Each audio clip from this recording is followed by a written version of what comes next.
കൊല്ലം ഫൂറി Kevin. നമ്മളെ മാനിയായിരുന്നു. പക്ഷെ ഒരു പയ്യൻ മാത്രം പിണങ്ങിപ്പോയി. 2 ദിവസം അവിടെ നിന്ന് രക്ഷപ്പെടാൻ ഞാൻ പെട്ട പാട് എനിക്ക് മാത്രമേ അറിയത്തുള്ളൂ കേട്ടാ. ഹാപ്പിയസ്റ്റ് ഡേയ്സ് ആയിരുന്നു. 3 ദിവസം ആ റൂം ബുക്ക് ചെയ്തിരുന്നെങ്കിൽ പോലീസ് കൊണ്ടുപോയി. 2ാമത്തെ ദിവസം കേസായി. 3ാമത്തെ ദിവസം കേസ് ബാബു കേസായി. ഞാൻ പറഞ്ഞിട്ട് റൂം എടുത്ത സംഭവം ആവശ്യം. റൂം തന്ന ക്രാഫ്റ്ററിന്റെ ആൾക്കാരെ കൊണ്ടുപോയി. അവരിപ്പോഴും ഇറങ്ങിയിട്ടില്ലെന്നാണ് അറിഞ്ഞത്. അവരെ ഫ്ലൈറ്റിൽ വിട്ടിട്ടില്ല, തിരിച്ചു വിട്ടിട്ടില്ല. അവരിപ്പോഴും കേസിന്റെ പറയാനാണ്. കോമഡി എന്താന്ന് വെച്ചാല് ആദ്യത്തെ ദിവസം രാവിലെ വരെ ഇരുന്ന് പാട്ടും പാടിയിരുന്ന് അവര് വന്നിട്ട് പുള്ളി വന്നിട്ട് മാന്യമായിട്ട് പറഞ്ഞ് മക്കളെ നമ്മളെല്ലാം സമാനത്തിൽ കിടന്ന് ഉറങ്ങുക, ബഹളമൊന്നും അധികം ബഹളമൊന്നും വെക്കരുത്, നമ്മള് ഇതാക്കണം. അപ്പൊ നമ്മൾ പറഞ്ഞ ചേട്ടാ സോറി ചേട്ടാ ശബ്ദം കേട്ടതല്ലേ ക്ഷമിക്കണം. 2ാമത്തെ ദിവസം മൈക്കും എടുത്ത് 2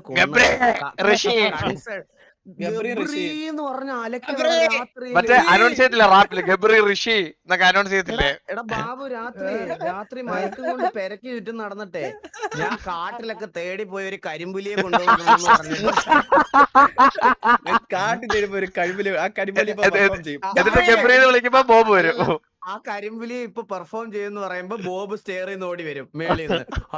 എന്നിട്ട് ഇവിടെ വന്നിട്ട് എന്തോ വാരി അലറാണ്. എന്നിട്ട് രാത്രി കൺസേർട്ട് എന്ന് പറഞ്ഞിട്ട് ഒരു 1.5 മണിക്കൂർ 2 മണിക്കൂർ വെളുപ്പിനെ 4 മണി വരെ ഇരുന്ന് മറ്റേ റാപ്പ് പാടാണ് കേട്ടാ. എന്റെ അവസാനം ഇവന്റെ മൈക്ക് മേടിച്ച് ഇവനെയൊക്കെ കിടത്താൻ തന്നെ ഞാൻ ഒരു പാട് വിട്ട്. കറക്റ്റ് കിടന്നുറങ്ങി എണ്ണീറ്റപ്പം ആദ്യം വന്നത് വിളിയെന്ന് പറഞ്ഞ പോലീസ് കേസായി.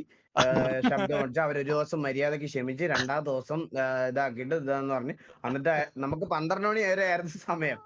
10 മണിയായപ്പോ വിളിച്ചെണ്ണിപ്പിച്ചിട്ട് പറയാ നിന്റെ പെട്ടി കെട്ടൊക്കെ ഇറങ്ങിക്കോ കൊണ്ടുപോകണം, നിനക്കൊന്നും ഇനി റൂമും ഇല്ല ഒന്നുമില്ല, ഇതോടുകൂടി ബാച്ചിലേഴ്സിന് റൂം കൊടുക്കുന്നത് നിർത്തി, ഇനി ഒരു പരിപാടി ഇല്ലെന്ന് പറഞ്ഞ് അവന്മാർ അടിച്ചിറക്കി വിട്ട അവിടുന്ന്. നിങ്ങൾ വന്നതുപോലല്ല റൂം തിരിച്ചു പോയതെന്ന്. അത് കിടിലെ റൂമും ഇതുമായിട്ട് സെറ്റ് ചെയ്ത്. അയ്യോ അതിന്റെ കോലം നമുക്കേ അറിയത്തുള്ളൂ. അല്ല ആദ്യം ഒരു എടുത്തു തന്നിരുന്നതാണെങ്കിൽ ഒരു കാട്ടിനകത്ത്, അപ്പൊ പിന്നെ നല്ല ദൂരം ഉള്ളതുകൊണ്ടാണ് അത് വേണ്ടെന്ന് പറഞ്ഞ അവസാനം ഇവിടെ എടുത്തു തന്നത്. അയ്യോ കാട്ടിനകത്ത് മതിയായിരുന്നല്ലേ. ഞാൻ ഒരു കാര്യം പറയട്ടെ ബാബു, ഇവനെ പോലത്തെ കാട്ടുവാണങ്ങളെ കൊണ്ടുപോകുമ്പോ ഈ ഫാമിലിയുടെ ഒക്കെ ഇടയ്ക്ക് എങ്ങനെ റൂം എടുക്കൂടാ? അയ്യോ ഞാൻ ശ്രദ്ധിച്ചില്ല, ഞാൻ അത് ഓർത്ത്. ഇവ ഉള്ള കാര്യം ഫാമിലി ഇല്ലാത്ത ഫാമിലി ഉള്ള കാര്യം ഇവ ഉള്ള കാര്യം ഓർത്തില്ല. എടാ ഇവൻ മറ്റേ എന്റെ ഗെയിമിംഗ് റൂം പോലത്തെ എവിടെയെങ്കിലും കൊണ്ടുപോകണം, അല്ലെങ്കിൽ വല്ല തുറമുഖത്തും കൊണ്ടിടണം. കാട്ടിന്റെ ഇടയ്ക്കോ അങ്ങനെയൊക്കെ കൊണ്ടിടണം. കടലിന്റെ സൗണ്ട് കാരണം അതല്ല 12 മണി തൊട്ട് 3 മണി വരെ തമ്മി മാറി ഋഷി ഗബ്രി വിളിയായിരുന്നു. എടാ ഇത് കേട്ടുണ്ടല്ലോ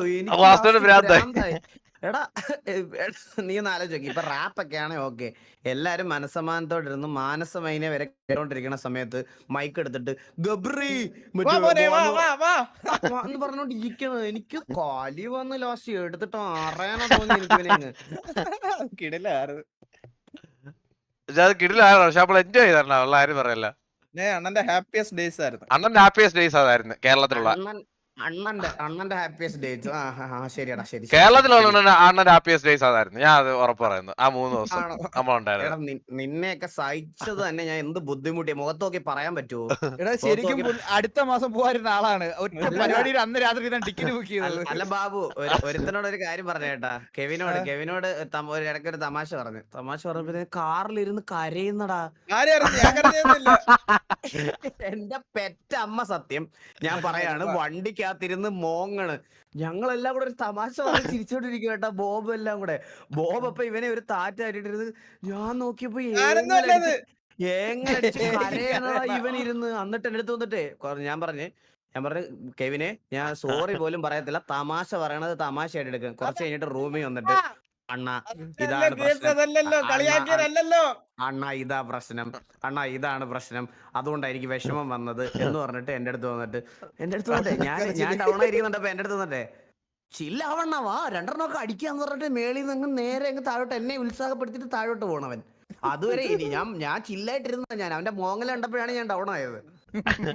2ാമത്തെ ദിവസം നിങ്ങളൊക്കെ പോയി കഴിഞ്ഞ ഒരു പയ്യൻ മനം തന്ന് വീട്ടിൽ പോയി. വില്ലി അതെന്ത്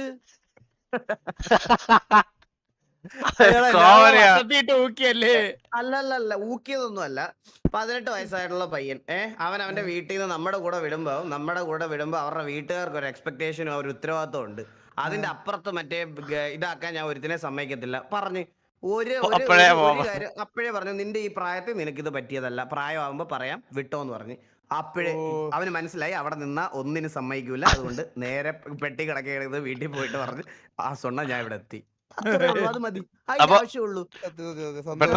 പെട്ടെന്ന് ആക്സിഡന്റ് ആണെന്ന് പറഞ്ഞിട്ടാണ് പയ്യൻ വീട്ടിൽ പോയത്. അല്ല നമ്മുടെ കൂടെ വിടുമ്പോ അത് അവരുടെ പേരൻസിനായിട്ടുള്ള ഒരു എക്സ്പെക്ടേഷൻ ഉണ്ടാവുമല്ലോടാ.